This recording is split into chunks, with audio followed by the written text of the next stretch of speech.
Good evening, and welcome to our candidate forum for the Illinois 15th Congressional District.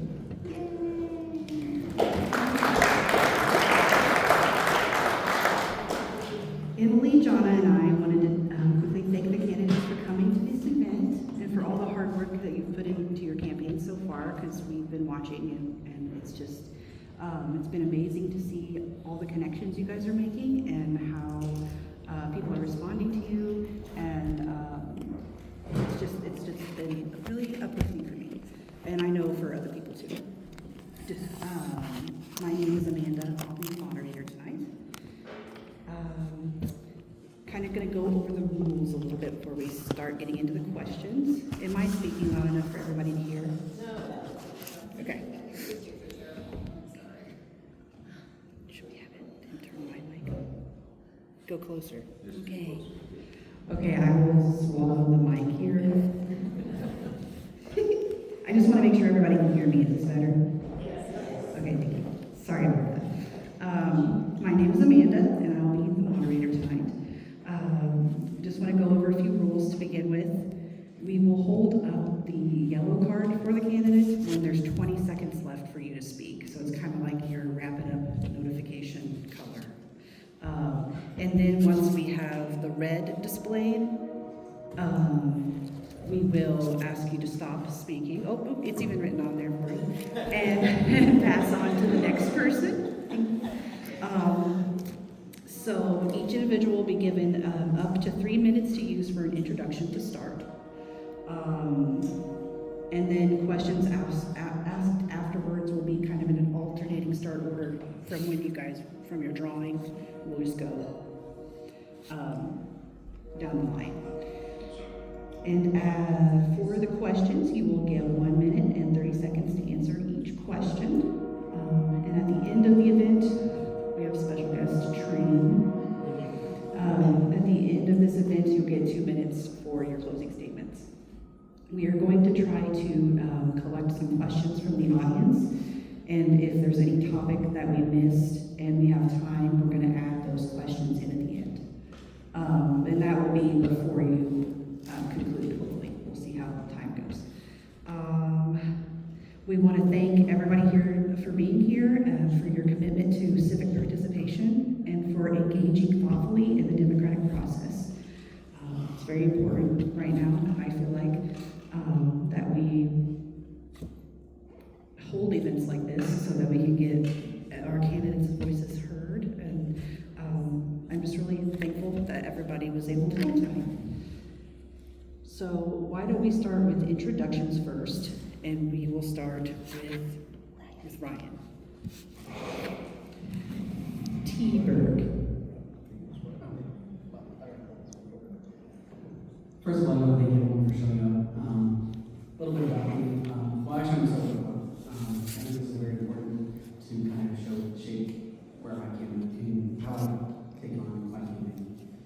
The best way to predict the future is by creating it. That's why you're doing it. For the last 6 to 7 months, I put about 11,000 miles on my vehicle. What I have learned about this district is a lot of times people felt like their current representative and Illinois 15th isn't actually returning calls, she's not showing up. And if she does, she shows up for photo ops, she doesn't really actually show up in the district. So I felt like that was an opportunity for me to step up and actually be part of this. I've been involved in politics since 2015. I was raised by 2 working class family members. My mom worked for the EPA, my dad was in nutrition, which just really shaped my values because I was always raised, and I was also raised on a farm, so you get your hands dirty, you pull your sleeves up, you get your hands dirty. And when your representative isn't going to show up, you lose that opportunity to actually engage and put in the hard work. But the 3 things that I really want to take on in this campaign are 3 major issues. We need good paying jobs, we need to have cheaper energy costs, and we need to have lower taxes. And so for me, what that means is I would want to invest in modular nuclear reactors. That helps bring stability to the market, creates good union paying jobs, and it also brings people back into the district and keep our young folks here because it gives people an opportunity to actually have a good paying job. A little bit about me also, I'm the vice chairman of the Central Illinois Young Republicans. I'm also on the vice president of the Central Illinois Planning Commission. So for me, my goal is to promote this district and Central Illinois. My priorities are district first and, Constitution first and district second. I'm not here to go after the president. I'm not here to go after the representative. My focus is solely putting the district first. Thank you. Next, we have Jennifer Todd. Hello, my name is Jennifer Todd, and I started this process soon to be 14 months ago when I found out that Mary ran unopposed in 24. The more digging that I did, I found out she flat refuses to bring any money home, which this district desperately needs. And that is one of my main goals. And then in July, the big ugly bill passed. And I have been a nurse for the past 32 years. And the cuts to Medicare and Medicaid are just devastating to me. They keep saying about fraud and abuse. Well, they're not looking in the right places for the fraud and abuse. They're not looking at the hospital systems, they're not looking at the physicians, they're not looking at the insurance companies. That's because they get lobbyists and they get money for that. The other thing, like Brian has said, is that no one can hold her. One of the biggest complaints I hear is that she's never around, she doesn't answer her phone, she doesn't answer emails. Well, that's going to change. And I already have a plan for that. And the things that needs to be done, I'm going to be representing you. If I don't know what's going on, how can I do that? That's the reason why you have to have the phone calls, you have to have the emails, and it's the reason why you have to show up in the district every weekend that you can. Because that's the only way you know what issues are going to be happening and that how everyone else is going to be able to know what you're doing. There has to be transparency, and we have to do things to make this district one of the best districts that there is, which I know it can be. And that's what I want to do for this district. Thank you.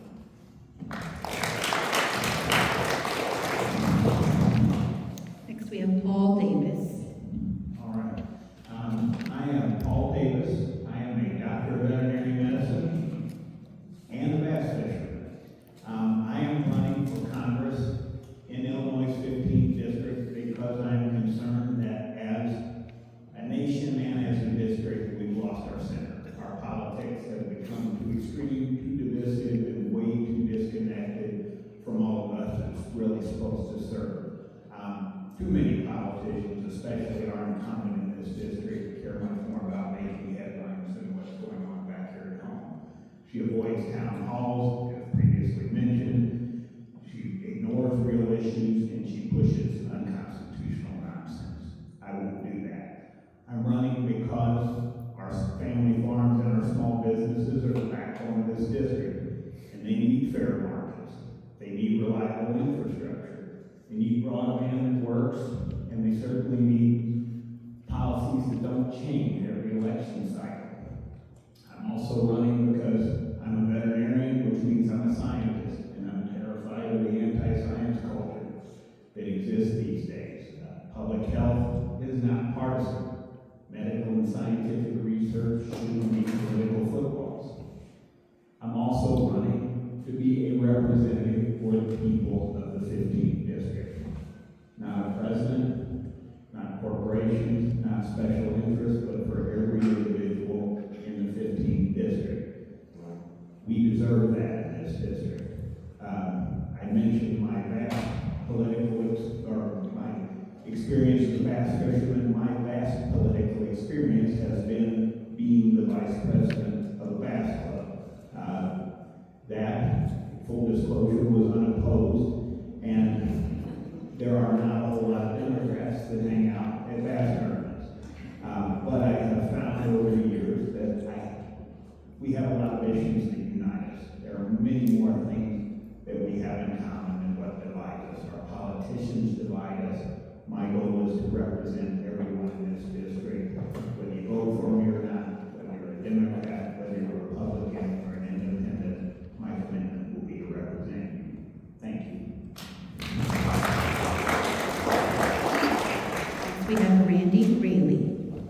Thank you for having me tonight. I really appreciate it. I'm going to come clean with you, though. I'm not running this race for myself.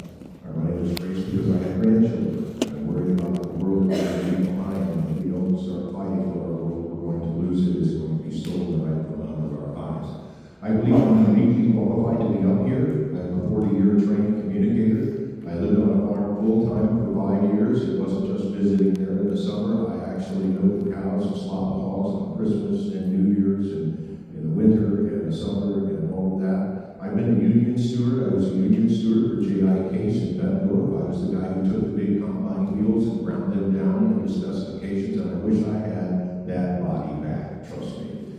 I'm also a grandparent of 5 beautiful grandchildren. 2 of them identify with the LGBTQ plus community, and I am terrified about their future. I can actually see a future where they may be locked up. My platform, I'll give it to you right now, is about rebuilding rural America. In the district next to ours, Nikki Brzezinski has brought in $150 million for her district. That translates to good paying jobs. As you know, Mary Miller, next to nothing. Rebuild rural America with broadband for every house in this district, no matter how isolated, no matter how far in the nooks and crannies that they are. People can shop from home. They can learn from home. They can work from home. And say there's a gay kid in Fisher, Illinois, probably not a hotbed of gay community, but if we can get him plugged into society, maybe we can save a life. Let's upgrade our small businesses with broadband too. Let's let them compete on a worldwide scale. When it comes to healthcare, I am for a single-payer health plan. Far too long we've been messing around with this. So the thing that I've been finding out in the district is that we need mental health facilities. It is a desert out there for those facilities. I hear from the farmers that the thing keeping them down is big ag. I'd like to break up those companies and start a little bit more competition, but I'm here tonight to remind you that the future is up for you. It's up to you. I believe I have the fire and the passion and the wherewithal to go up against Mary Miller, and I believe I can take that fire, passion, and wherewithal to Washington and take on MAGA and this administration. I had some guy tell me the other day, he says, I'm not going to vote for you because you're angry. You're damn right, I'm angry. In the words of Bob Marley, we need to rise up, we need to stand up, because ladies and gentlemen, this is our World War II. This is our Vietnam, what's happening in this country right now.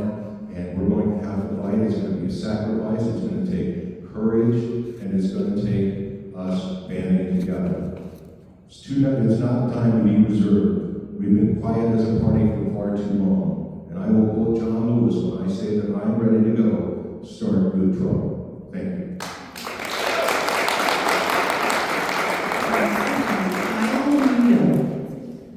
Hi there, everyone. As she just said, my name is Kyle Nudo, and I want to thank everyone for coming tonight. I know that you're missing another event, which is being televised, that you might hear some pretty wild things, so hopefully we'll compare to the experience. I am running to, as much as any one person can, restore the American dream and make it affordable, achievable, and attainable again for everyone. Another reason I am running is because, well, like you, I was raised here in the heartland in Illinois, and as a true son of Illinois, I think we were raised with similar values. And when I look at Mary Miller's leadership, I see nothing but an absolute violation of every value that you and I were raised to uphold. And like you, if you are a protester, if you are someone who is an avid voter, if someone who knocks on doors and makes sure that people turn out, if you are someone that raises funds for other candidates, well, like you, I'm doing more and more every year over the last decade. And perhaps like you, let's see a show of hands. How many here in this room have felt demoralized over the last decade? Remember that the difficulties that we're being forced into, this sort of what I call a cold civil war, that we are unwilling conscripts in, that pain, that harm, that cruelty is on purpose. They want you to feel demoralized. They want you to forget about voting. They want you to forget about making volunteer time for your favorite candidate, knocking doors, maybe making a donation or two. That's how they win. In this district, over half, I was just telling you ladies just this a few minutes ago, over half of the eligible voters in this district don't vote. They have been demoralized for some time. This is an absolutely critical election. We are going to have to do more than just vote. We're going to have to make sure that every one of our neighbors turns out, and if they haven't voted in years, they remember how, and they remember how patriotic that makes a person feel by expressing their voice for the first time in a long time. Now, I was raised in a house of service. My mother was executive director of Southwestern Illinois Easter Seals, and I can tell you a lot about that tonight. I also am a union member, a card-carrying member of 3 labor unions, and we can talk about that as well. Folks, I'm here to help you in every way I can. Through my lifetime of service, I think that makes me uniquely qualified to continue to serve you. Thank you.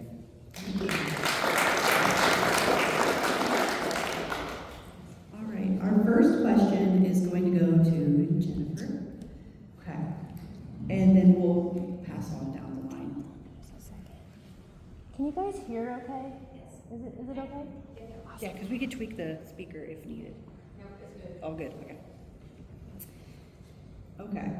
Americans. Was that the train? Yeah.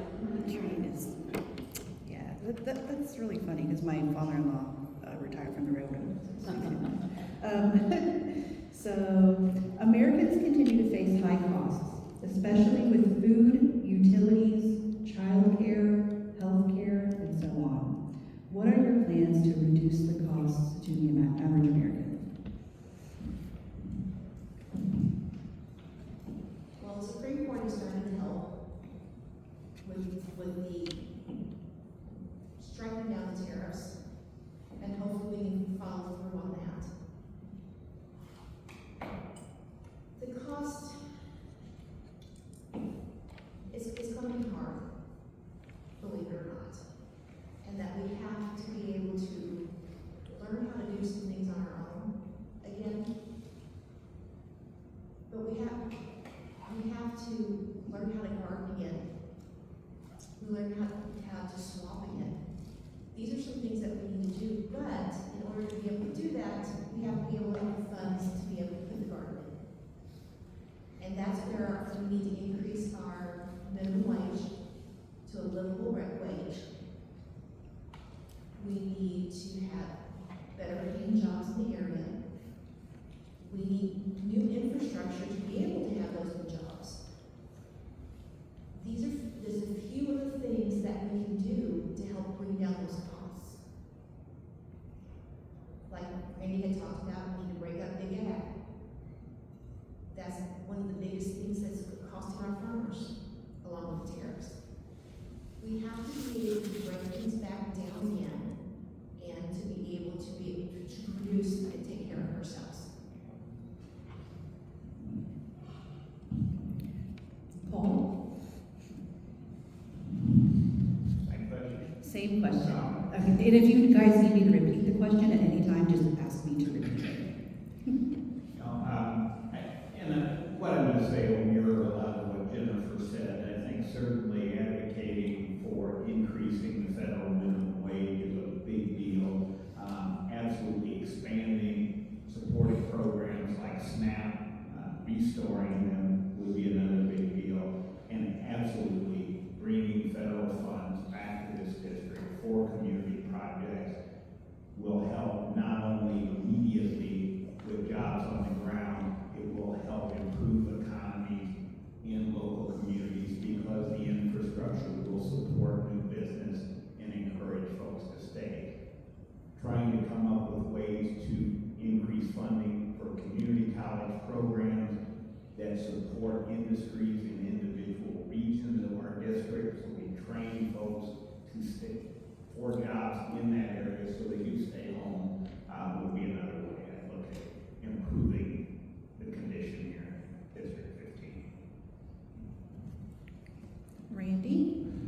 Same question. The question is about bringing prices down. One of the things we have to do, wouldn't it be nice if our farmers set our tariffs? Wouldn't it be great? They're the ones who know what's going on. I think one of the problems we have with prices in this country is that we have too few corporations controlling what we pay for it, what we watch, and all that kind of stuff. One of the things that I would do is, when I get to Washington, I would follow the words of Teddy Roosevelt. I'd take a big stick and start breaking up some of these companies, because even back 120 years ago, Teddy Roosevelt found himself in the same place. When it comes to lowering prices, we have got to, again, start breaking up these companies. We have got to make sure that our tariff policy is sound. China hasn't bought a soybean in 6 months, and they're not going to for a while. That hurts our farmers, and that raises the price of goods. Now, we may be importing soybeans to America next year, which would be crazy. When it comes to electricity rates, prices, and things like that, have to look at the data centers that are going up right now that are eating up on electricity. I was talking to a woman in Toledo, Illinois yesterday, and she says she's having problems because her electricity bill doubled. Let's get behind that. How about a little government oversight to find out why that's happening? Kyle? Thank you. As I mentioned, I am a member of 3 labor unions. I am also something of an expert on wage issues. Yeah, I have led national wage initiatives that have delivered over, in the first year, I did one in 2013, that after 3 years of public bruising and broken bones by vested interests, that we in the end beat $2 million in new wages for our members. You want to talk about raising wages? There are dozens of ways that a congressperson can affect this. We are already not enforcing too many laws. This goes also for breaking up our monopolies. Price fixing. We have only 4 major meat packers in this country. 2 of them are foreign owned. Most of them own and control so much of what our prices of beef are. If you want prices to go down, we have to break these monopolies. We have to have congressional control over what the president is doing, not only with tariffs, but also here in our own country. This isn't easy, but it is incredibly straightforward. We have broken up monopolies in the past, and we can do it again with the same laws. Ryan? This is a multifaceted issue. I think, for the record, I'm not against SNAP, I'm not against public assistance, but what I would like to do is kind of see more, kind of like what the housing authority does. What they do is they give people an opportunity, actually, when they're receiving assistance, if you make over a certain income, you give the people the opportunity to put that money aside, so they actually learn the skills to invest and actually put money aside. But also what I want to do is start teaching financial literacy in schools. So I don't want them to rely on public assistance. I want them to have good in-demand jobs, high-paying, good union jobs, so they don't have to rely on government assistance. So what we can do is work with like Job Corps in high schools and have early college prep courses. We can work with our trade unions to really give people good-paying jobs. So as soon as they hit high school, or out of high school, they're not burdened with student loan debt, and they understand how to purchase a house, but also they understand how the stock market works, so they can become less reliant on government services and move more to self-sufficiency. And really, at the end of the day, we just need to, like everyone here said, we need to support our local farmers, we need to support our local businesses. These are kitchen table issues, and we need to support local business. McDonald's and these businesses aren't struggling. We need to really focus our attention on supporting our local businesses, because they're the ones that keep jobs here, they're the ones that keep people employed in our local communities, but they're also keeping young people here. And we need to keep, I do believe in somewhat price fixing. We need to actually teach people skills so they also know how to grow their own crops. And I think that's where we've also lost a lot of skills, because a lot of people go to the grocery store, but they don't know how to grow their own. So I think we need to learn these skills again as well. Thank you. Okay, the next question, we're going to start with Paul. As we now know, many high-profile individuals in all branches of our government, current and past, have been accused of heinous crimes with credible evidence. Do Do you support continued investigation into the Epstein files and holding those in power accountable? What would be your plan to address these allegations during your first term in office? Absolutely, I support holding everyone accountable, regardless of what political party you are. If you hurt a child, if you hurt another individual, it doesn't. There's no way out. How we proceed, how we get those files further released and bring people to justice, we have to continue to stand with Congressman Massey and Congressman Rocada and insist that these things come out. We have to protect the victims, but we don't need redactions to the extent that they are now. Absolutely. Bottom line is those that committed crimes need to be held accountable. Randy? People wonder why I'm angry. I have 3 granddaughters. It turns my stomach. And we're even thinking that our president is an alleged pedophile. And these people, the Justice Department, have gone through various ways to hide evidence, delete evidence from those files. Every day goes by, you hear another report saying, this file has been deleted, that file has been deleted. Pam Bondi said the other day, she said, if we release all of the names, something along the line that the world crashes, well, let's crash it. I think they all should be prosecuted and thrown in jail. You know what drawn and quartered in the public square means? I'm about that. I'm about that. So this is one of the most disgusting, incredibly stomach-turning things that I've ever been through in my life, and this is one of the reasons why they call me angry, because this is just, it blows my mind. So hear about this. Let us find who did this. Let us prosecute them to the fullest extent of the law, and then let's make sure that the survivors of this absolute horror are taken care of and believed in the end. Kyle? I think anyone who would be convicted from this needs to go to prison. And I think that is a very long list of people. It seems that, as Randy said, the cover-up is massive. And I can say this about that. My grandmother Mavis, my mom's mom, when I graduated from college at Millikan, over in Decatur, she said, live your life by one rule of thumb, and that is never do anything that would prevent you from becoming president. Not that she ever expected me to, not that it's something that I ever aspired to. But just think about what that meant in 1993 when I was told that. That bar, that rule of thumb, meant something. You couldn't do something worse than, and then still become president. You should never do those things.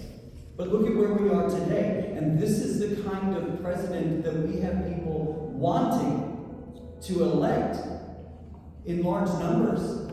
And these are the people that are putting their faith, their children and their families' faith in these people. I'm beyond disgusted. Now, I also have to say this about that. Nixon, we let him get away with it.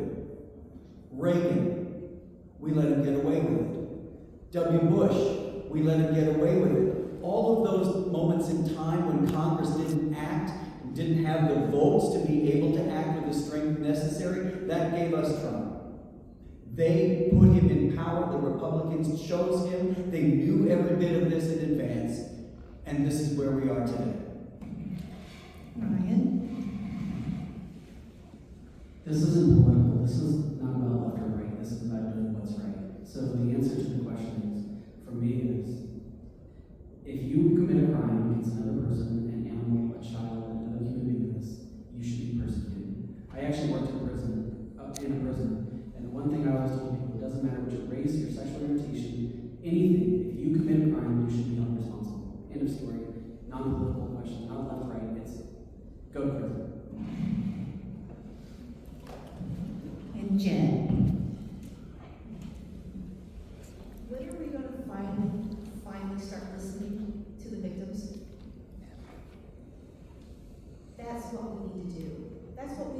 that's what we as women have been fighting for years, is to finally be listened to and be say that, yes, it did happen, and we believe that it happened. That's what we need right now. Every single person that is on this list or in the records, they need to be prosecuted. They need to be held accountable, even if it's a money accountable, being accountable for money. That's what needs to be done. These victims have gone through enough, and we want to stop this. We've been trying to stop trafficking, child pornography for years. We finally have someone we can make people examples of. And it doesn't matter who you are, what zip code you're from, we have to do this. It's enough. Thank you. Okay, on to the next question, and we will start with Randy. In its 24 years of existence, the Department of Homeland Security, which includes ICE and Border Patrol agents, has been given the power to overreach our constitutional rights and has been committing crimes against immigrants and U.S. citizens for months by using racial profiling and advanced tech and weaponry.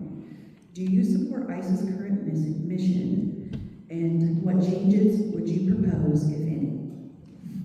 Well, you know, we never heard about ICE until a few months ago, did we? It's been around for a long time. It was part of the bill after the 9/11 bombing, the Homeland Security bill was a part of that. And up until a few months ago, it went about its business pretty quiet and all that, until we got a new president who decided that that's not what he wanted to do. First thing I would do is I would impeach Christine right off the bat. I would be proud to be in the class of legislators that impeach her, and that is a service we have to start over again with congressional oversight. We need to strip it down to the skeleton. Right now, we need to defund it until we get a handle on this. And the thing that bothers me about this is that there is, we still don't have Alex Pretty's phone. The people who shot Alex Pretty have not had any kind of, they've not been prosecuted. The guy who shot Renee Good has not been prosecuted. And my America is not about dragging 5-year-olds out and sending them into detention camps and dragging old men out of the frozen streets of Minneapolis with no clothes on, only to find out they got the wrong man.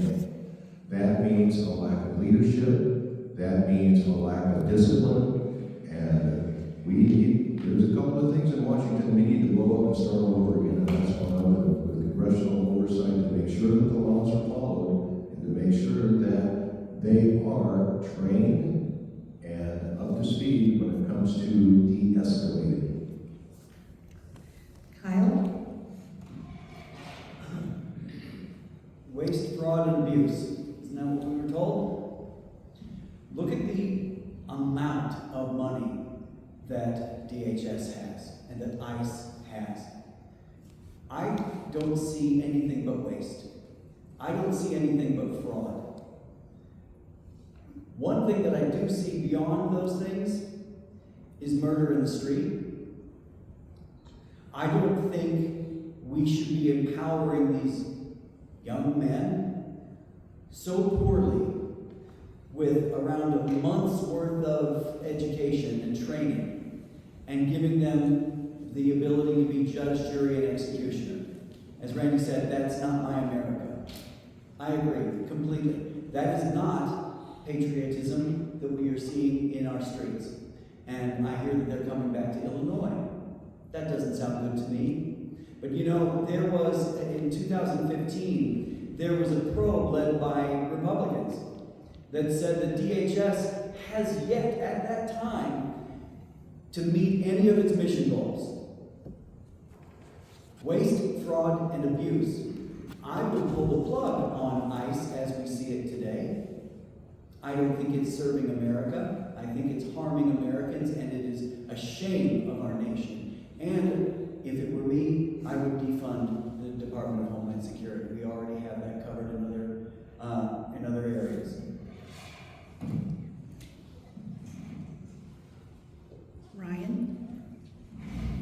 Like I said, I was former law enforcement, so the government entrusted me the ability to use force, and it's learned that force was deadly force. However, I took that oath. When I took that oath, I took it very seriously. But the last thing I ever wanted to do was actually take someone's life. So I first want to say that I do support use of force, but I also don't support violence towards American citizens. Having said that, for me, I do want us to actually secure our border. I do actually want us to actually focus on getting the criminals out, but I also want to give us a good mechanism to keep the people here that are here legally, and their families.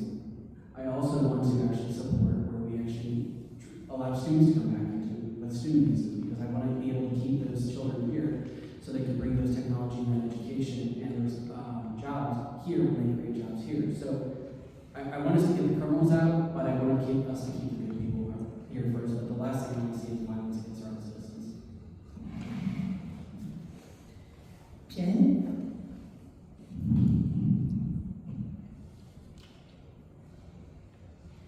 We were built on a nation of immigrants. We are all immigrants at some point in time. Do we have to have open borders? No. We need secure borders. We need to have a new immigration system. It's broken.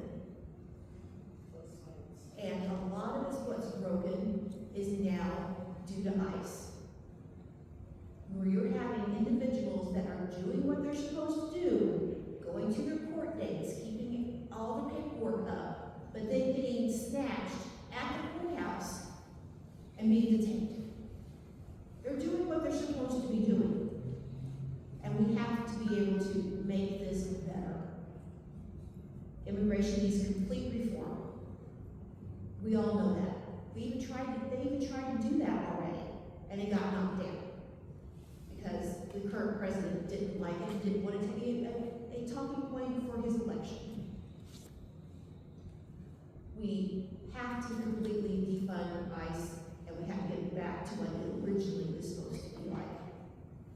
And that we have to get everything back to where it needs to be. Paul? To answer the initial question, no, I do not support ICE in its current form. We absolutely need accountability for the criminal acts that have occurred. We certainly also need to focus on due process. Everybody hears that. We have to get back to focusing on that. Obviously, yes, like Jennifer said, we need comprehensive immigration reform. I am also for secure borders. I don't think any of us want insecure borders. We want criminals deported, but we need amnesty programs. We need to expand amnesty programs for folks that have been here, been productive members, valuable members of our community for years. We need a way to speed their citizenship application. We can do that by decreasing significantly the funding that's currently given to ICE, put that funding toward more immigration judges, more immigration attorneys, and make this whole process more efficient. So that would be broadly my answer to the question is no, I do not support it in its current form. It needs a lot of work. Thank you. Okay, we're gonna move on to our next question, and this will start with Kyle. The LGBTQIA community, particularly transgender children and adults, have been having their healthcare rights attacked in red states and are being targeted and harassed by this administration. What are your plans to help the trans community to ensure they have access to healthcare, and will you continue to support and protect this vulnerable community? In short, yes, I will. In my personal life, in my professional life, perhaps more than a lot of people have had experiences with people who are either in transition or post-transition, dear friends of mine. And, I history, so, you know, that shouldn't surprise them. I believe the kind of ostracizing that we're seeing is just another sad wedge issue. I don't see why we're targeting these communities. To me, to see the suicide rates going up the way they are, to see the failures of government, it breaks my heart. To know these people personally, it hurts me even more deeply than I can even express. So, suffice it to say, yeah, I will champion their needs. Absolutely.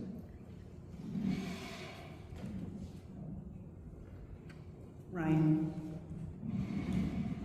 So this is probably uncommon for a lot of Republicans, but I do actually have friends that are transgender. And so, like Kyle, I actually work in film, I've done theater. And so I look at it from a very unique perspective.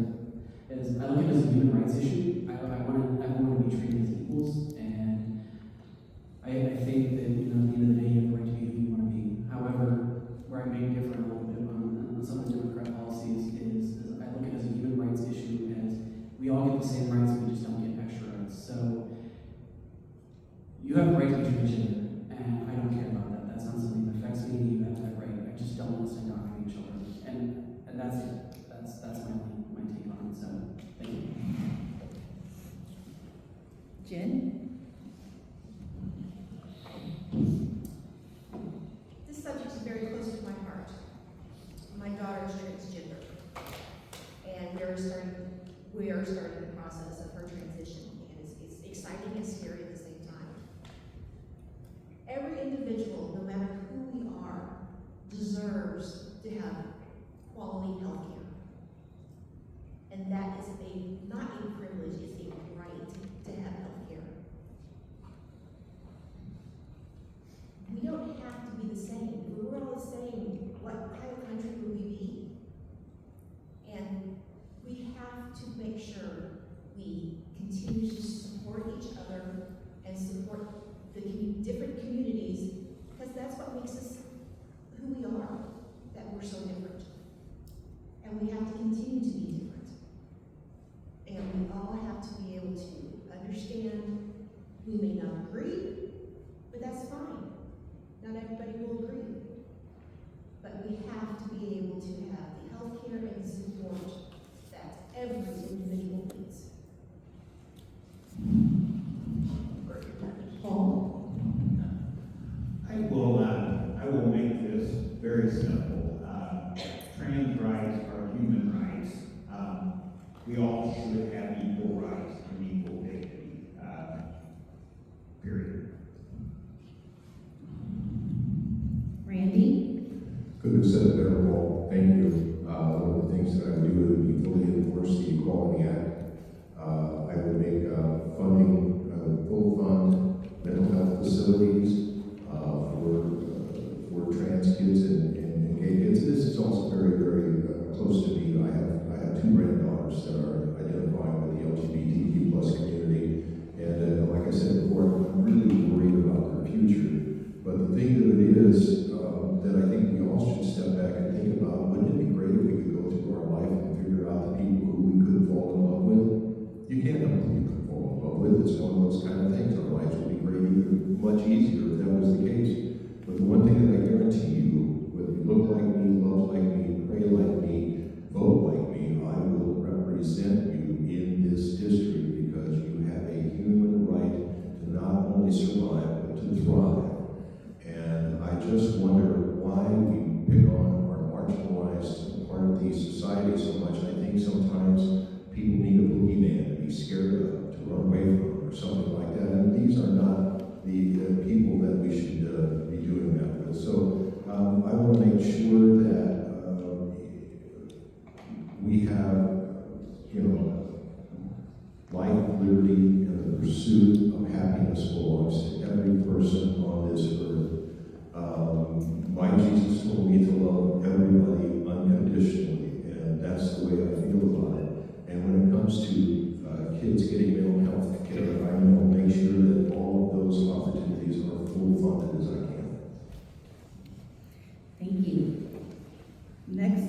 question, we're going to start with Ryan. Teen suicide ranks as the second leading cause of death for ages 10 to 14 and the third leading cause of death for youth aged 15 to 24. This is fueled by social media and bullying in and out of school. To help schools and their communities, what are your plans to address this crisis?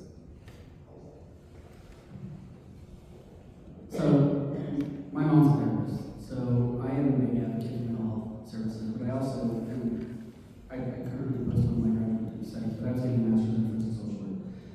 So I think we do need to be able to provide community access to mental health, but I also think we need to also work with parents to maybe even limit screen time. I mean, I grew up in a generation where we didn't always have our cell phone in our pockets, we didn't always have access, and I think that we kind of just need to take a break from all that. We really, I mean, we are bombarded so much with, you know, influencers and social media and news, and I think we need to really focus on our family, and I think we need to focus on supporting those family values.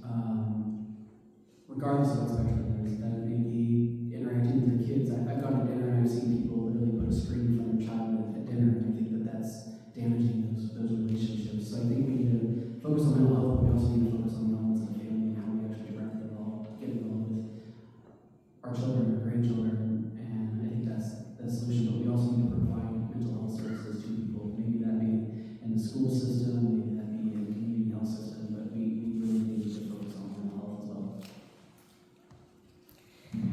Jen?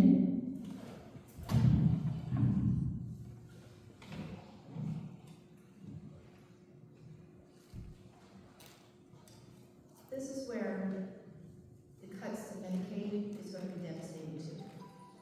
Because our school systems have to have that Medicaid money to be able to have those counselors, those therapists, people to talk to in the schools. If they don't have those in the schools, then we don't have any way to be able to stop this. The kids need to be able to have access to possibly medication if they need it. We have to be able to listen to our kids. We have to be more in tune to our kids. You know, I grew up as a latchkey kid, and that my parents weren't around all the time. But they knew what was going on. And we have to start doing that again, to know what's going on and be more active in our kids' lives. Yes, we all have gotten to the social media thing. We all are doing it. Screen time? Maybe. But we also have to learn how to talk to each other again. And that's one of the big things that we need to do, is learn how to talk to each other again. Paul? Mental health, and more broadly, mental health is health care. We need to make sure we have a mental health crisis in the 15th district and in our country. We need to make sure in the 15th district we've got adequate mental health facilities. We need this at a local level. We need mobile crisis response. So all of this needs to be in place. So that is certainly a goal, and broadly is just making sure we're adequately covering the health care for individuals in the 15th district. The other thing that peripheral to this that I would like to see happen a little bit along the lines of Jennifer's social media time discussion. When we were kids, that didn't exist. You had after school programs, you had community programs. You got together, there were after school basketball, baseball, things that got you out in the community and decreased the isolation for people. I think if we can encourage, and whether it's providing funding or just actually encouraging people to start programs like that in their communities, I think that potentially would be helpful. Randy? As you know, the 15th district is very rural. There's a lot of isolated places out there. So I've come up with a little bit of a solution to see what you think about this.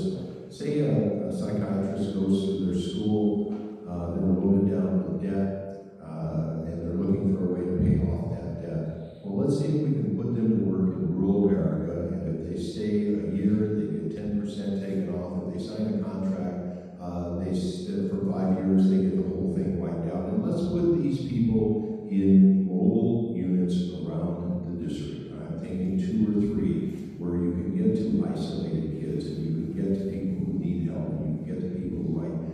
need someone to talk to. Say if we have 3 mobile mental health services, I think we could really serve the district, and I think we can save some lives. And when I was talking earlier about broadband, being able to be in the nooks and crannies of the district, that's a perfect example right there.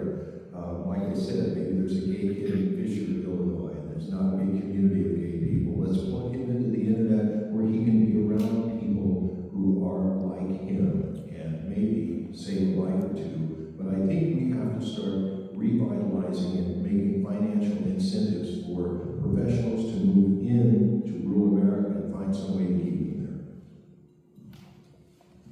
there. Kyle? Single payer healthcare.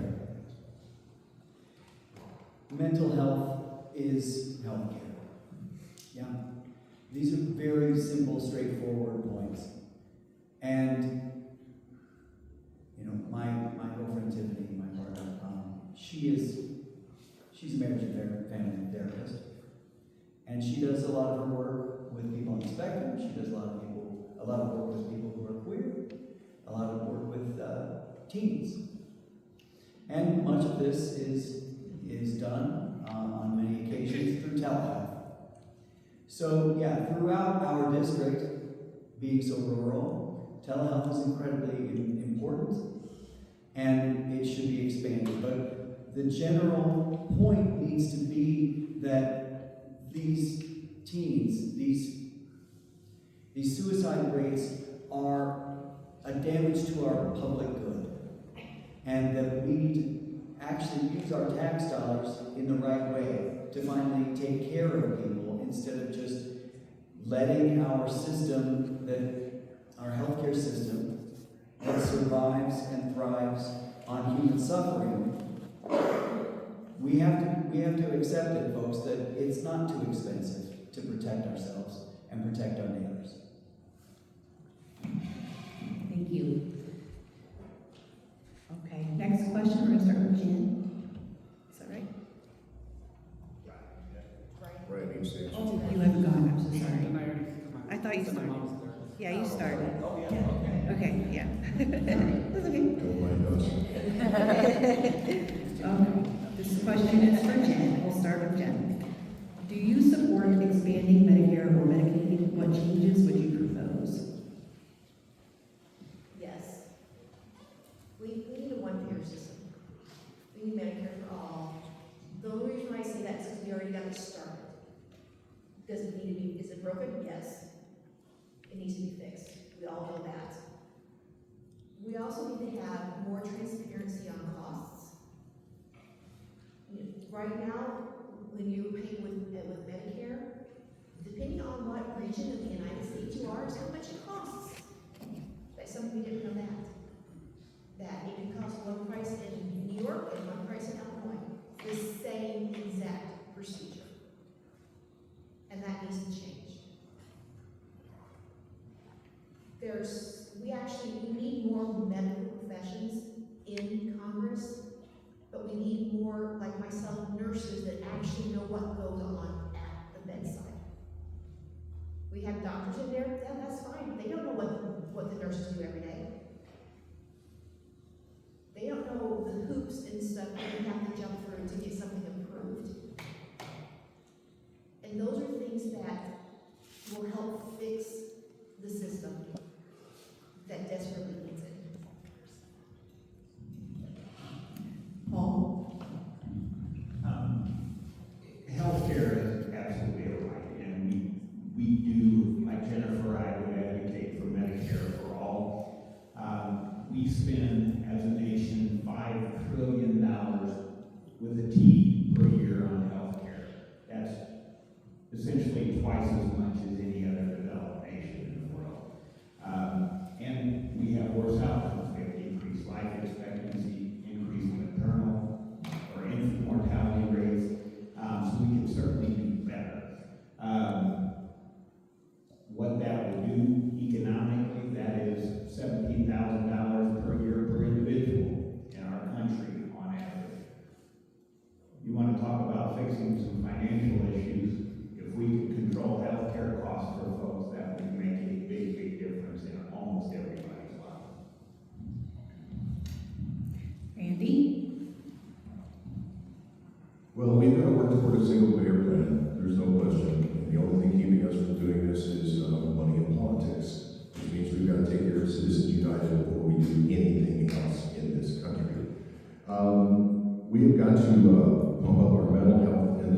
care. Like I said, there are deserts in this district where it's not available for miles and miles and miles. We've got to make sure that reproductive rights and women's health are covered. We've got to make sure that we restore those planned cuts. Just think about what's going to happen when all these people are thrown off Medicaid. We've got to expand the eligibility and the coverage to make sure that more people are covered by it. We've got to focus in this district on rural access clinics, maybe telehealth. That's another thing for broadband in this district. Make sure we can, provide telehealth and, like I said before, mobile mental health facilities and work toward regional. But it boils down to the fact that when you're born, you get a card, you use it all your life, you don't have to worry about it, and it's done. Single payer health plan for all. I'm not quite sure which one we use. All the companies or the countries around the world, or 4 or 5 different plans that they use. I'm looking and doing some research. The plan that Canada has looks pretty good to me.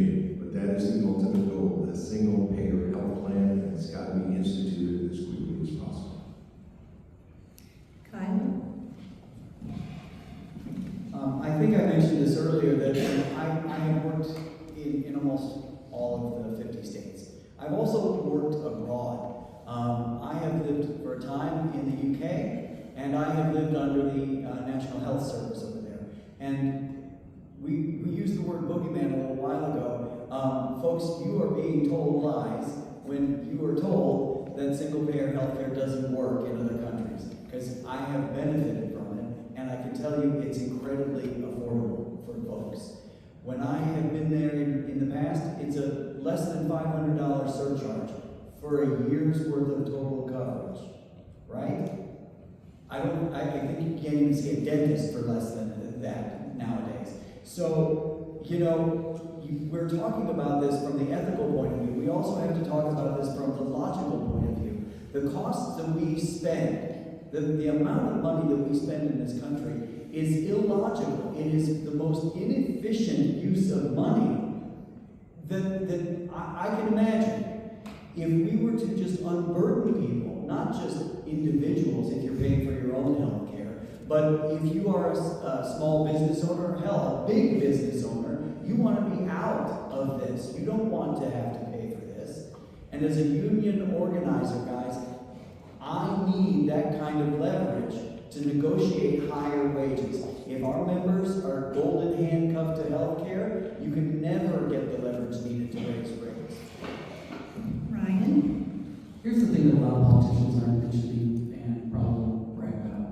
You, as a taxpayer, pay for their health care. So regardless of it, they're going to get their premium package. So they don't really care about you, a lot of people that don't have health care. And that's the thing that they're not admitting. So first of all, we need to address that as an issue of, like you said, we need to get money out of politics, but we also need to focus on the people, my goals with politics, regardless of that.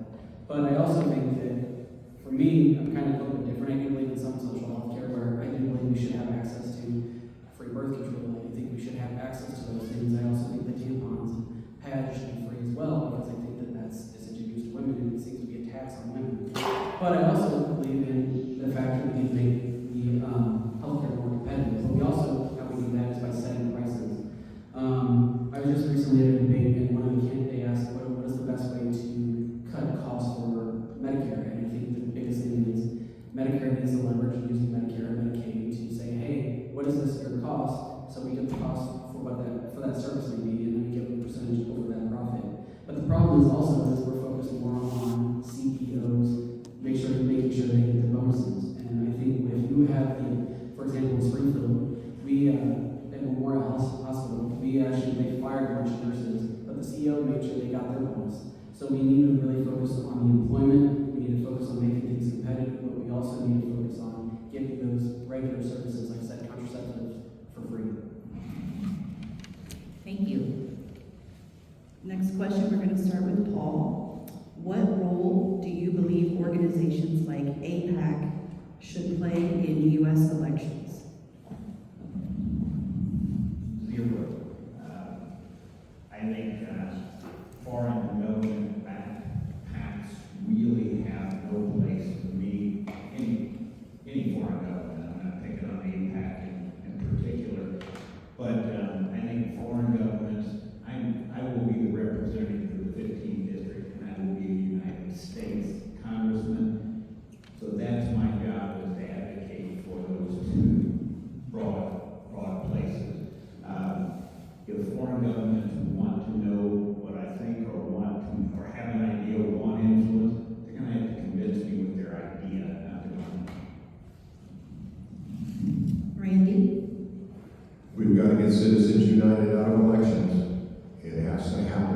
We have to have enough of the majority of Congress to force an amendment if we have to, because it's just as dirty as it's ever been. I can guarantee you right now that I will not take contributions from corporate PACs.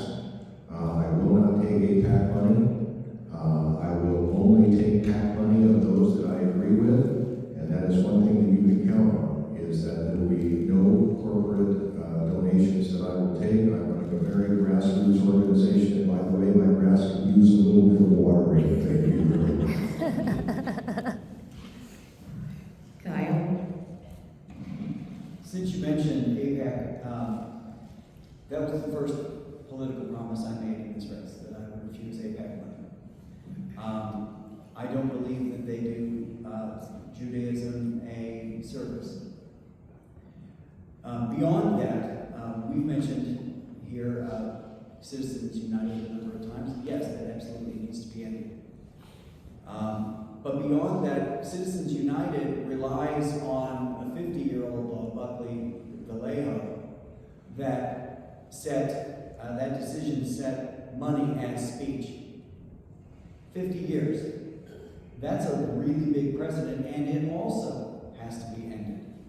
If we're going to end Citizens United, you have to look at the root causes beyond it. Ryan?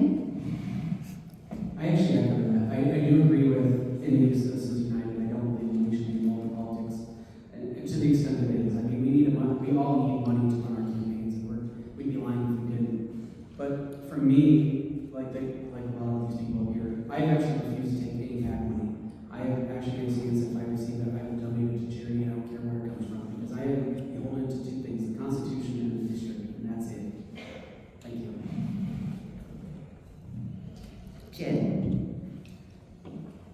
I've already pledged, I've been endorsed by the Justice Coalition, and they are an APAC coalition that I truly, truly believe in, that we do not need foreign governments, we don't need these big, huge corporations in our politics. We need everyday individuals, everyday people that can make the decisions, not the corporations. Thank you. Next question, we're going to start with Randy. Mattoon has had an issue with an algal bloom in the drinking water. It was a pretty big issue this last summer. What steps would you take to assist the city in protecting its water supply? You didn't get any money from federal, did you? It all came from state. All the money that repaired Mattoon's water came from state. It didn't come from federal, so that's number one right there. Because I would make sure that you got the money you need, since you haven't for the last 5 years. And I can guarantee you there is a list of things in this district just like Mattoon's drinking water. And when you don't maintain something, it breaks down, and that's what's happening in this district. So the number one thing I would do, probably the minute I take my hand off the Bible, is start going through a list of things that needs to be fixed. And the Mattoon drinking water would probably be right there at the top. Some of these things that need to be fixed are very, very small. Palmer needs a tornado siren. Gordon needs a tornado siren. I think they're $5,000 or $6,000 a piece. That's easy. But when it comes to bigger problems like the Mattoon drinking water, well, you're going to have to get down in there and probably, I'm not sure what's going on, whether it's the pipes or anything like that, but that would require some oversight and some study. But that's the thing I promise you that I will do when I get to Washington, is start freeing up some of this federal money that's been withheld from you. It's not a Democrat thing, it's not a Republican thing, it affects the whole district, and it is taxation without representation. Kyle? Thank you. This is, when I mentioned before, the heartland values and the violations that I see from Mary Miller. This is what I'm talking about. She has not kept you safe at the most basic level. Healthy water, healthy food.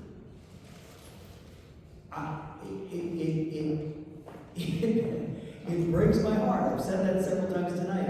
It's going to be, I guess, my phrase of the evening.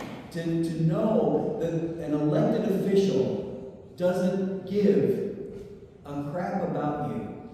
Here, these are the people that are electing her. And in any case, yes, we need to bring federal money here. It's neglect otherwise. Mary Miller has made a point of personal pride to say that she doesn't want your tax dollars spent. Well, then why the hell are we paying them, Mary? That's what they're for. You pay your taxes so that your community can thrive. The town centers across our whole district have decayed away. This is simply one of them. Now, I would also suspect that this is a systemic problem across the state, since we have too few municipal-owned water systems anymore. By kicking the can down the road in terms of taxes and spending and maintenance over the last 50 years, we have lost that public power that we once had. And that's one of the things I will work to retain. Ryan? I believe in a concept called proactive government. So a lot of times politicians don't address the issues, they just keep kicking down the road. So if we see a problem that's 5, 10, 15, 20 years down the road, we need to address it now, because it's easier to take care of it when it's not a huge problem or an emergency. So that actually saves the taxpayers money. But I'm also pro-life, so to me, pro-life means making sure you have access to clean water, making sure you have access to clean air. That means making sure you have food in your mouth, and you have the ability to take care of your family. I truly believe that, like they said, we need community project funds, but we also need to put families first. And by doing that, that means bringing money into the district. That's also bulletproof vests for your fire or your police departments. That's computers for your school districts. I mean, this is money that you've already sent to DC. We need to bring it back and focus on the district. And I think that that's where me and my opponent strongly disagree. Jen? I remember this when it happened in July, and that I had people contacting me to see about maybe get help because they knew they couldn't get help from Mary Miller. And I was able to hook up people to be able to get water to seniors in their high rises, and that we're not able to get out to get water. There's multi-factors that ended up causing the algae, and that was the runoff from the farms into the water system. These are all things that need to be fixed, and they need to be fixed for a while now. And that's right back to the community project funding. That's what that money's for. That's what we need it for. We need that infrastructure. We need clean drinking water. We need that fixed. Someone said we need to have the water supply, the lake needs to be dredged. Those are things that our local communities cannot afford to do, but our taxpayer money does. And that's what we need to bring it back to be able to get everything that we need done to make sure we're staying healthy here. Paul?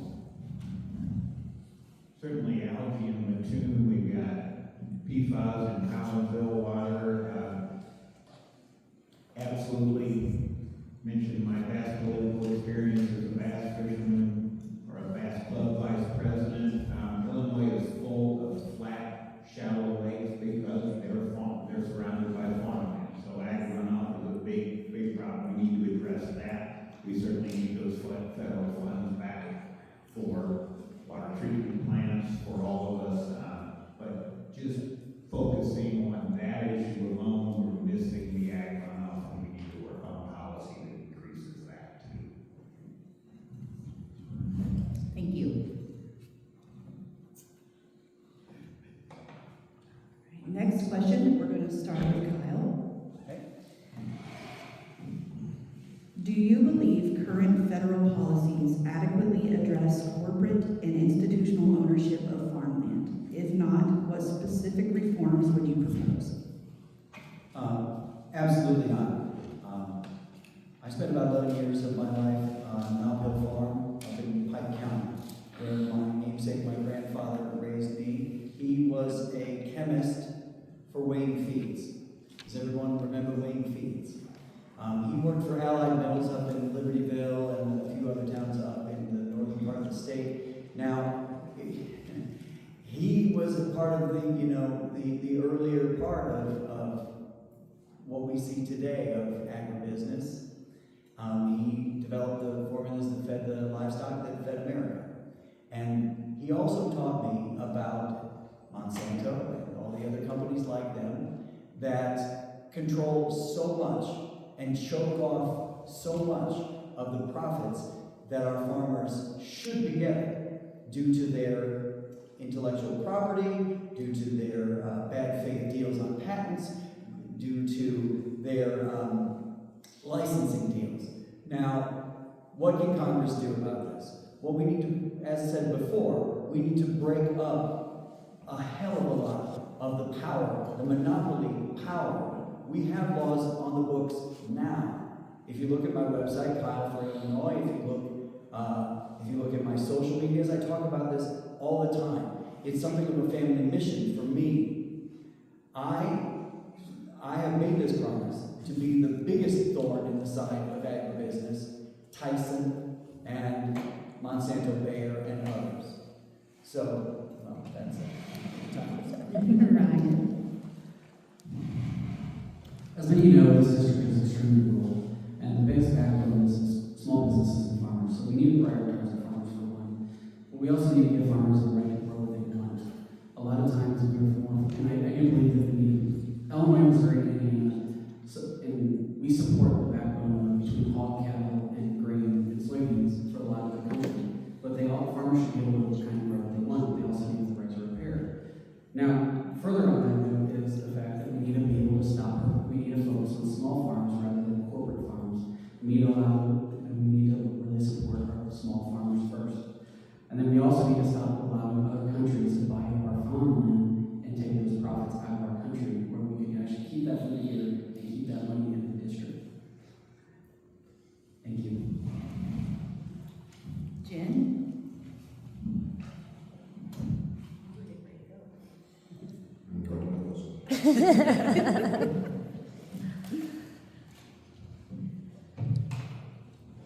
We need to support our small farmers because the reason why these corporate farms are getting larger and larger is because they're buying up the small farms, and we've got to stop that.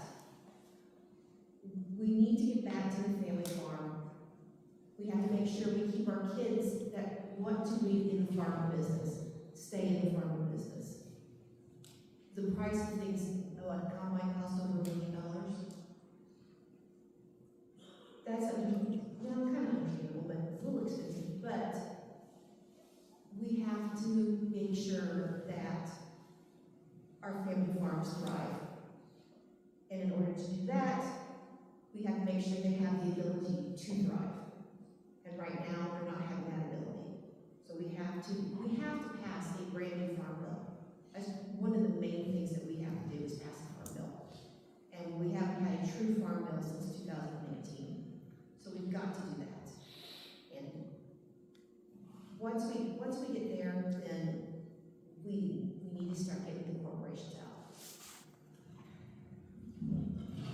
Paul? I think we have to focus on both ends. Certainly making sure we enforce and expand our antitrust laws. The other thing is absolutely making sure from the bottom up that our family farms have policies that not only support them, but also allow them to have the same access to fair markets that the bigger corporate farms do.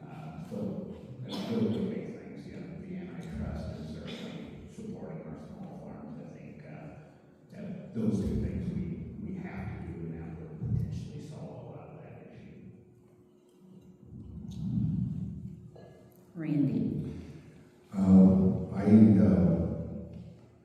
I addressed this very specifically on my website.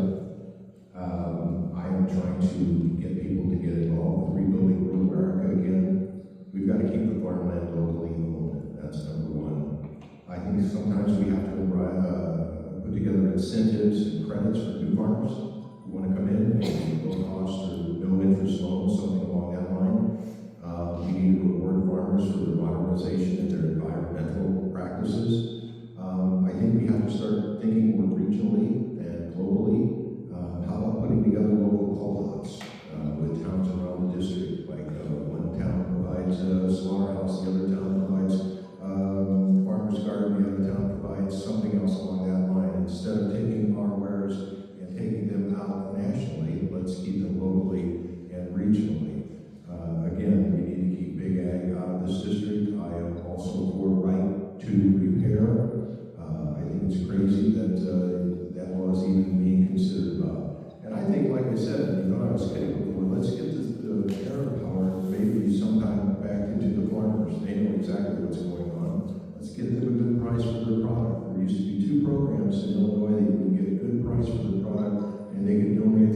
their products to food pantries and charities and high schools and schools around Illinois. Those programs are gone.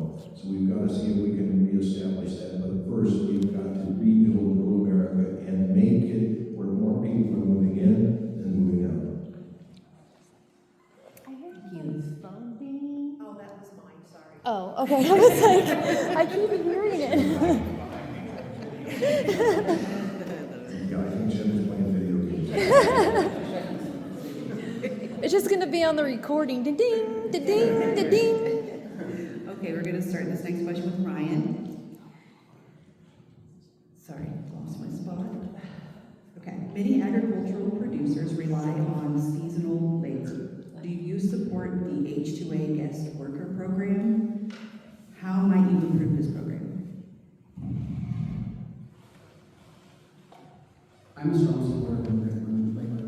Like I said earlier, I'm okay with us getting people out. I'm not okay with us keeping people. I want us to have people who stay here who want to work here, but we need to give them access to that. So that means it does allow them to do that. But that allows us to continue to grow. I don't see a lot of things I keep hearing, and this is kind of where I go against the Republicans on this, where a lot of the Republicans keep saying, oh, we need to focus our children to go pick the lettuce. And I don't see that happening. I'm being realistic. I just don't.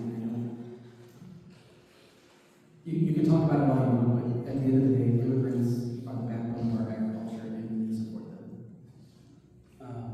But also we need to really focus on maybe investing more in science and allow, giving opportunity for maybe machines, but also working with immigrants, but also working with science to where we can both utilize and take advantage of both opportunities as well. So, something related also to agriculture is one of the things I also want to do is a lot of times you have food that you can't sell. I want to buy that back and I want to use that to feed too much program. So that actually helps the local farmers, but that also helps keep people employed here and it sustains the local economy. Jen.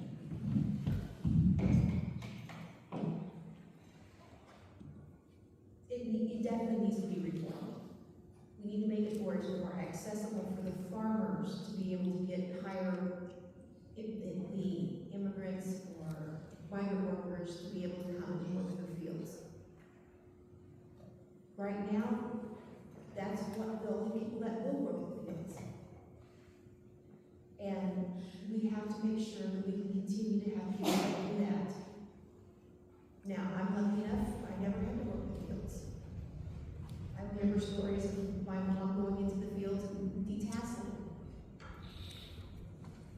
These are things that we've gotten away from. But we also need to be able to provide for everyone else. And that the program needs to be, revamped like everything else in immigration. But we need to be able to have where our farmers can have access to those immigrants and to be able to get their crops in. Paul? Absolutely support the program and support expanding it. I think the big thing, like with any of our immigration reforms, we just need to speed up the process, make it more efficient. So does that mean more immigration judges, attorneys, whatever it takes? A lot of money we're spending on enforcement right now will be spent on speeding up that process. Randy? Well, when it comes to this, it seems like we are keeping the best and the brightest out of this country with the current administration and their policy on this. It would seem to me that we would want our best to come to the way that Jennifer said, corn detasseling. Hold on a second. She's going to say Bailey Hay next. What we have to do is that we have to streamline and we got to modernize the whole situation. Let's reduce the paperwork and the delays and the costs. Let's make more flexible year-round operations like in dairies and ranches, and worker wage and safety protections. We've got to make sure that that's in there too. As you know,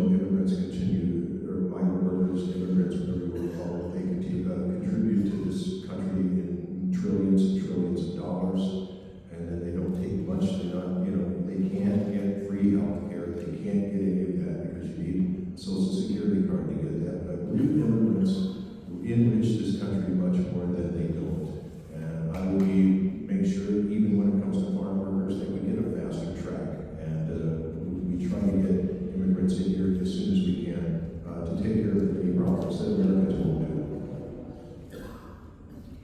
Kyle? Yes, I support it.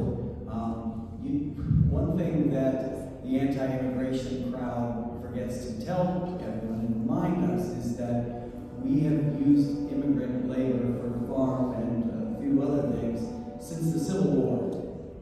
So this is not a new wedge issue. It's just one of the ones that they are choosing to use right now. It's, again, one of those boogeymen that gets people excited and gets people donating and gets people, switching parties. We're not voting. Now, I also want to make sure that people think about this from a labor perspective, because there has to be significant oversight on these things. Because folks like Elon Musk and these sorts of techno-barons are taking deep advantage of our visa laws. They're bringing over the husband of a couple and saying through work, we might bring your wife in 3 years. That's modern slavery. And I think we need to be very, very careful with these sorts of things. There has to be stricter oversight. And I'll also point out this four-letter word, this name of mine, nudo. Guys, it's a funny word, isn't it? It's Italian. My great-grandparents immigrated here from Sicily. It's an Italian name. It means nude. And, that's a funny thing to grow up with. It certainly built a lot of character in me. But immigrants make America stronger. And anybody that says otherwise is a fool. Thank you. All right, next question. We're going to start with Paul. That's right, right? I think so. I just started with you first last time, right? Did I? Yeah. I think you start with all this stuff, I think you do. Okay. Me too. Sorry about that. Paul. Okay. Illinois' 15th congressional district includes some of the most productive farmland in the country. At the same time, large data centers are expanding across the Midwest to available land, transmission access, and tax incentives. What is your position on converting prime agricultural land in Illinois 15 to data center development?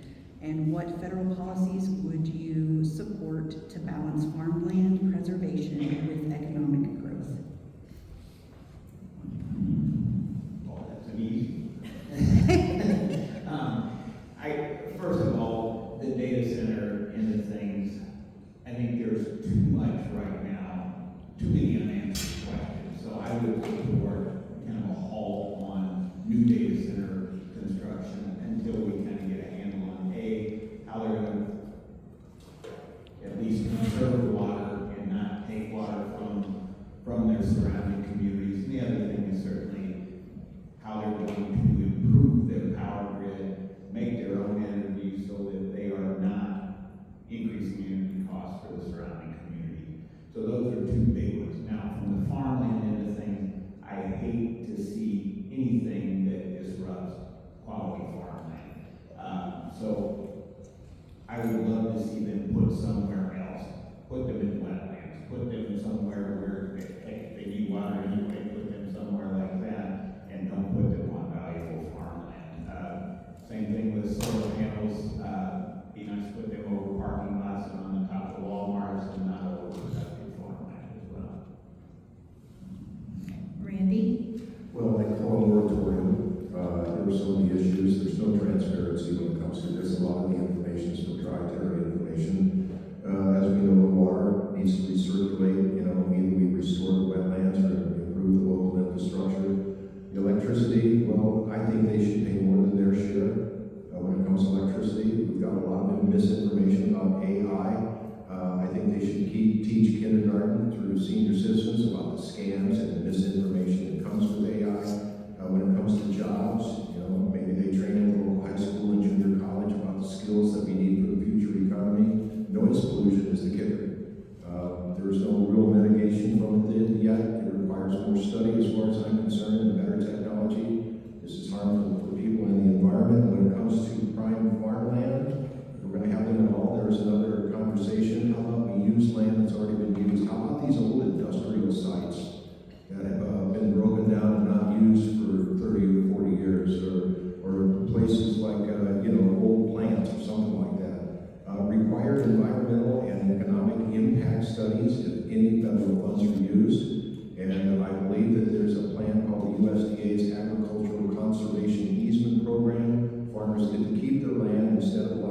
industrial development, they get compensated, but they still own the land. I think we need to fund that. Kyle? The more this issue exacerbates, the more I think that I don't see any sort of upside to these data centers, especially the massive ones that are dealing with AI. In my industry, AI is coming for virtually every job. It will eventually gobble up not only our landscape and our land and our farms, but it will gobble up all the blue-collar jobs and the white-collar jobs. That is why the techno barons are shoving it at us so fast. These hucksters want us to get past the point of no return, and then what will we do? Well, we'll be in their hands. I don't think anything other than a moratorium is sensible at this point. So, what would I do? That's what I would do. Ryan? I believe this is more of a local issue because I think it should be up to the counties and the local cities. It does create jobs, but it also takes away jobs, like he said. So I really think it's kind of let's put a stop on it until we do more research. But I also think it should be a local issue. I think the people in the community should be able to decide if they want it. But a lot of people don't think about the adverse effects. The heat that it generates can adversely affect crops. It can affect water cycles. It can affect climate. So we have to look at those things as an issue. Regarding how to power it, I think that, like I've said, nuclear is the solution for that. I think, and I'll argue your approach, but I also believe nuclear gives more stability to it because they can do it either behind the grid or they can work with those people, but it also helps the local community as well. And I actually agree with this gentleman over here. I think using existing infrastructure. I've always said that, if we can utilize existing infrastructure so we don't have to keep taking up farmland, I agree with that. And here's an unpopular idea, but I think there's a solution. I was actually talking to someone about this during a podcast, is why don't we try to put a new underground? That way we don't have to worry about this pollution. So it's a multiple level issue, but we need to have more conversations, and I think that that's the solution, is to really, what's the problems, what's the solutions, but we need to actually focus on community rule and local will first. Jennifer?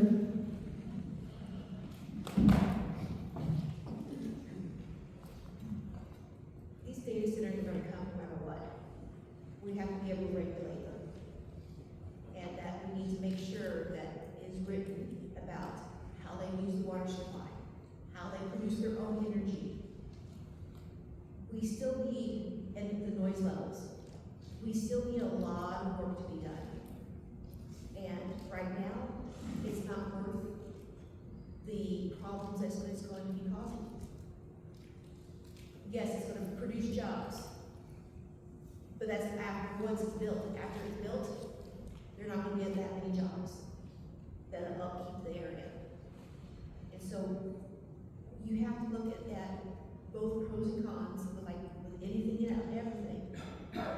But sometimes, you know what, the cons outweigh, and right now our environment is the most important thing. Thank you. Okay, next question, we're going to start with Randy. I'm going to take a little bit of an audience question and kind of hodgepodge it together. So it's kind of, we're moving on to education. What changes would you make to the current student loan system, and share your view on funding private and public schools? I don't think any tax money should go to private schools at all. You're paying that money out of your pocket, and I don't believe it belongs to, it needs to go to a school that can set the standards of who they let in and who they not let in.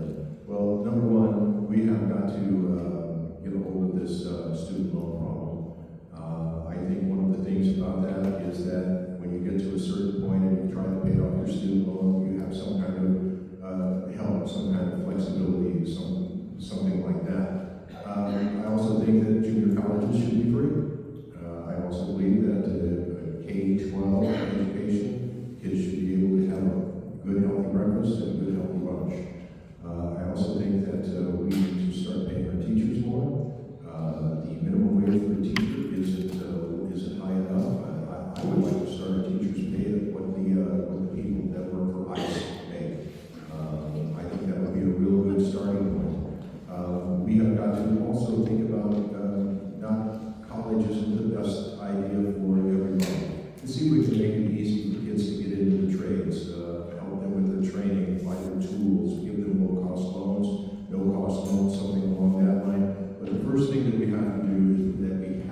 across the country that offered free state school.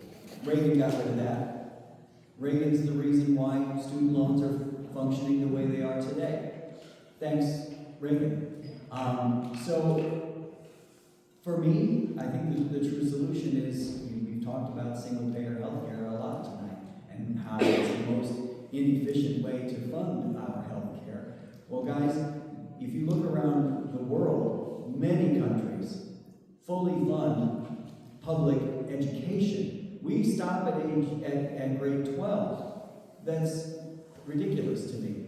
I don't see why our public education isn't a public good and is something that is funded for your life. If you want to go on to trade school after high school, so be it. If you want to be a plumber, great. If you stop wanting to be a plumber and you want to be a lumberjack, or you want to be an electrician, or you want to do something else, great. Let's retrain you. If you want to go and get your bachelor's, your master's, a PhD, become a doctor of medicine, great. If you then want to go and become a lumberjack, then fine, let's retrain you. I don't see any reason why we are not doing the things that other countries are doing to keep their people happy, healthy, and hey, let's say it again, let's restore the American dream and get these costs out of our lives. Ryan? An educated workforce is one of the most important things we get in this district. This is a very rural district, but again, not everyone is meant to go to college, not everyone is meant to go into the trades. So for one, we need to have those who are not going to go to college, or that plan to go to college, let's start early college prep courses in high school, so that lessens the financial burden for them. They should be able to hit, most people when they graduate high school should at least have some kind of certificate or something so they can go into a job that pays them a livable wage. I also, like most of these people here, I'm a big trade union advocate. My dad was a union electrician. My mom had 2 master's degrees and he made over twice her wage. So there is good union jobs out there, and so we need to focus on apprenticeships in high school so that they actually have those trades. But also, not everyone wants to get trades, not everyone wants to go to college. So maybe they want to be a pharmacy tech, or maybe they want to be a CNA. We need to be able to have those people get those certifications so when they hit the job, when they graduate, they hit the ground running. But I also believe if you are going to take out a student loan, I think the fact that, it should be a fixed interest rate. I don't think that it should be compounded. It should just be a flat fee. And I think that especially if you're wanting to advance your education, I mean, like they said, I do believe junior college should be free, but I think we need to focus on job skills training. And not everything needs to be college. You can teach those things in high school before they even get to college. Thank you. Jen? I'm no longer considered a professional. My nursing degree, I worked hard for my nursing degree, and I'm no longer considered a professional. I had to have student loans to be able to get my degrees. I'll be paying student loans until probably the day that I die. And that in Texas. There has to be a simpler way. There has to be. I had my associate's degree in nursing I got from community college. I got from Kaskaskia down in Centralia. That getting your basic education should be free. And you don't want to go into specialty, then yeah, you'll have to take out your student loans.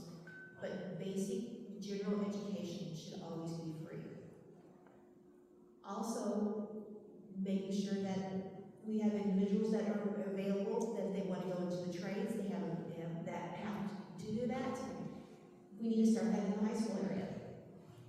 We need to be able to start saying, hey, there is other options besides going to college. Right now, I know there's a lot of high schools have CNA programs in high schools. They become a certified CNA. So those are the type of programs that we need to continue to show our kids that they can do things and still get high school credit, but also be able to have a job when they come out. Paul? My wife Karen and I are both veterinarians, so you can imagine the student loans we had. Could have bought a couple houses when we got out of school if we had that.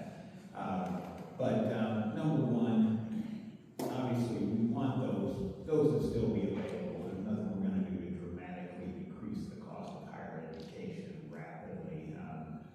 But number two, we can expand access to Pell grants. The other thing that we've been able to do, and I'd like like to see us promote more is trying to enlist private individuals, small businesses, corporations in paying it back.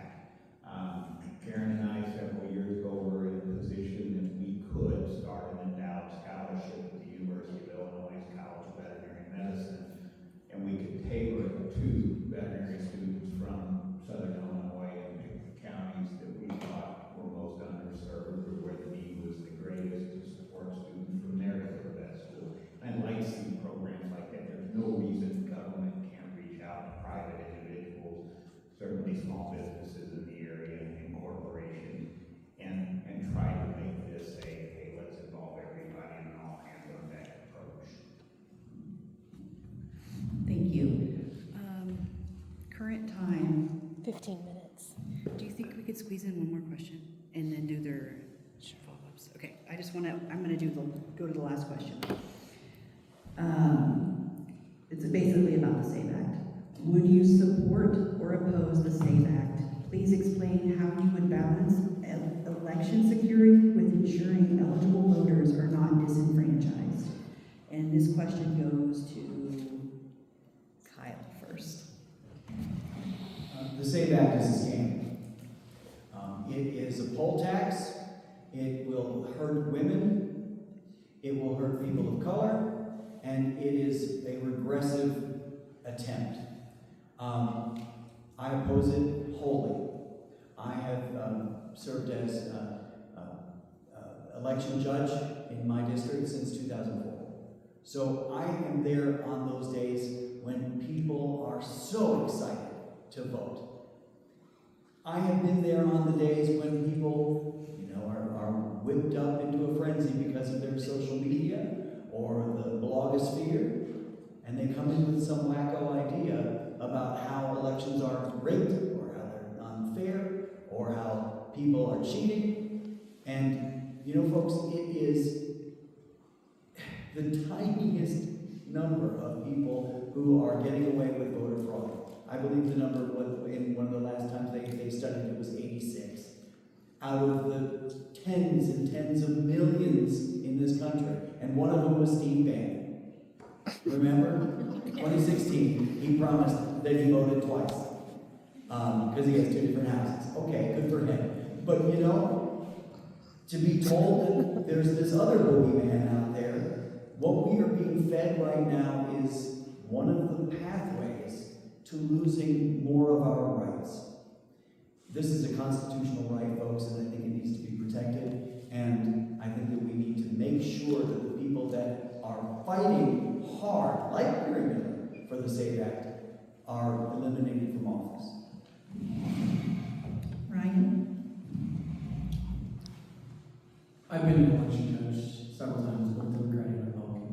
And I personally remember, most of the time I either knew the person who was coming in, but if I didn't, I wasn't afraid to ask their ID. So I guess for me, I'm not against voter ID in the sense of if I don't know who you are, I want to smash your address and your name.